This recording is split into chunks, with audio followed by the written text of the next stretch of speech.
guys! Good morning! So ngayon ay pupunta kami sa bayan. Kasama ko si Angelo. Pero hindi siya yung totally na kasama ko. Sasabay lang ako sa kanila papunta sa labasan dahil para may masakyan ako. Dito kasi sa amin, mahirap makakuha ng sasakyan. Kung aarkila ka, ibig sabihin mahal. Dito papunta kasi ako sa Bataan, Kinagrasya. So sa Bataan, 100 mahigit na yun kasi lagpas Castillo na eh. Pero dahil may kasama ako, 40 lang yung binayaran ko. At yan, dyan si Angelo gusto niya pang makikonek kaya hindi muna siya umalis. Kasi dyan parehas talaga kaming walang SIM. Naalala ko pa pag aalis ako sa amin. Pag wala talaga akong SIM, mahirap makakontak. Tapos kasi isira yung SIM slot ko, kaya ganun. And then, ayan, naglalahad na kami, pupunta na kami dun sa sasakyan. Nabigla nga ako dyan, kasi tignan mo yung kalsada bagong gawa, dati hindi yun nakakalsadahan. So, nakakatuwa naman dahil may kalsada na. Before kasi ang putik dyan, kapag lalakad ka, syempre, kailangan mong tumabi-tabi. Kasi kung hindi ka tatabi, wala, mapuputikan ka. Nakasakay na kami dyan at dun nga ako sa likod. Medyo nakonsensya pa nga ako dahil si Angel yung umupo dun sa may toolbox. Yan. Si Angelo, yan, nagchat-chat na siya. So sabi niya may nakita daw siya dyan. Ayan, kasama ko na si Gracia. Hindi ko na na-videoan yung pagpunta ko sa bahay nila. Wala, ayan tawan-tawa kami. Alam niyo kung ba't kami tawan-tawa? Kasi si RF sasama sa amin. Ngayon, medyo nagkaano sila ng kanyang mama. Turns out, ang nangyari dyan, katabi namin yung mama niya sa may jeep. So sabi namin, ay buti na lang hindi sumabay si RM. Yan, nasa bayan na kami niyan at magbabayad na kami ng pamasahe. Wala akong bariya, 100. So si Gracia muna, tapos ibinigay ko na sa kanya yung pera later. Tapos, pupunta kami dyan sa simbahan. Si Gracia kasi, di ba malapit na yung spectacular. Ayun, kaya nga ako pupunta ng bayan kasi mamimili ako for a spectacular.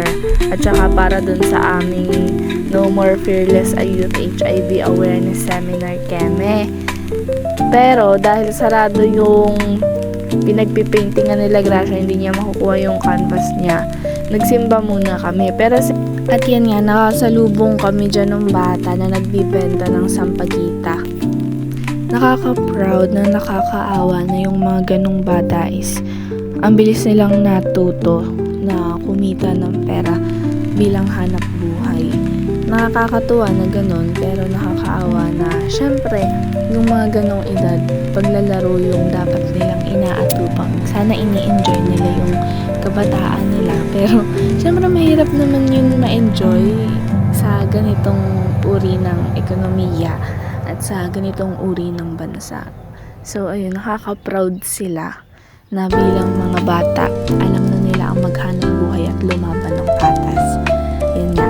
At kami ni Gracia dyan, hinihil namin ang aming inner child sa kalawangin na siso. Nakakatuwa lang na naglalaro kami dyan. Dahil nagutom kami sa paglalaro, ayan, at bumili kami ng pagkain. Nakita din namin si RM, sa wakas dumating na. At papunta na kami dyan ngayon sa pamilihan or sa DIY pala dahil nga bibili kami ng mga kakailanganin for spectacular at saka para dun sa aming symposium. At naghahanap ako dyan ng glossy paper, kaya ganyan. Hindi ko din alam kung nasa ng glossy paper. Ewan ko kay RM, ba't siya nagpupunta dyan. Si RM nga pala, sinamahan niya kami, pero hindi ko siya ka-group. Yun. Pero yung mga ka-group ko, hindi ako sinamahan. Si Gracia lang. At si RM, one thing about kay RM talaga, gustong-gusto niya yung mga ganyang mga palawit. Diyos ko, nakaraan may palawit siya kotse sa kanyang pantalon. Si Gracia naman andyan, nakaupo, naubos na ang social battery. Pero tawa pa rin ang tawa. Pero ubos na talaga ang social battery niya. Namili kami dyan nung pambanderitas dyan sa Babylonia. At dyan din, napagkasunduan namin kumain. At hulaan nyo sinong magbabayad, si RM. Pero syempre, babayaran din naman namin yun. At yan, inabutan na nga kami ng ulan. Kaya subukan talaga ang pagtahak dyan sa ulanan. Pero kung iintayin pa namin, baka mas lalong lumakas. Kaya ayan, nagpunta na kami. Chuchu, lakad-lakad, ganyan. Pupunta kami sa Inasal dahil sulit ang pagkain doon. Yan, nandyan na kami sa Inasal, nag-aantay ng pagkain. Yan, nagsiselfone muna sila at ako naman ay nag-video para sa aking vlog at iniisip ano ang pan-travelog ko. Ayan, dumating na ang pagkain.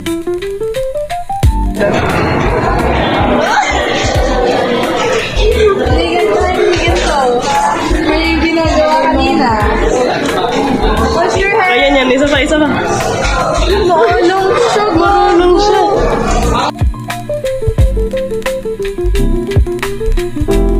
Dahil dyan ay tapos na kaming mamili ni Gracia ay pumunta naman kami sa bilyaran.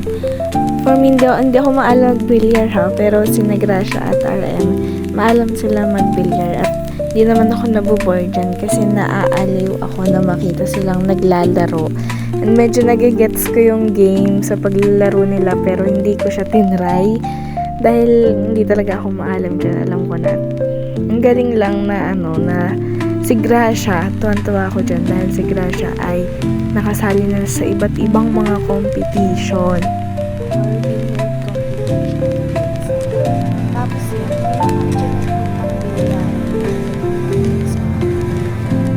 pero after ang cellphone ko ay hindi mabuhay. Wala kasi siyang button ng pambuhay. Kahit i-double tap ayaw. Yun, umuwi na kami after.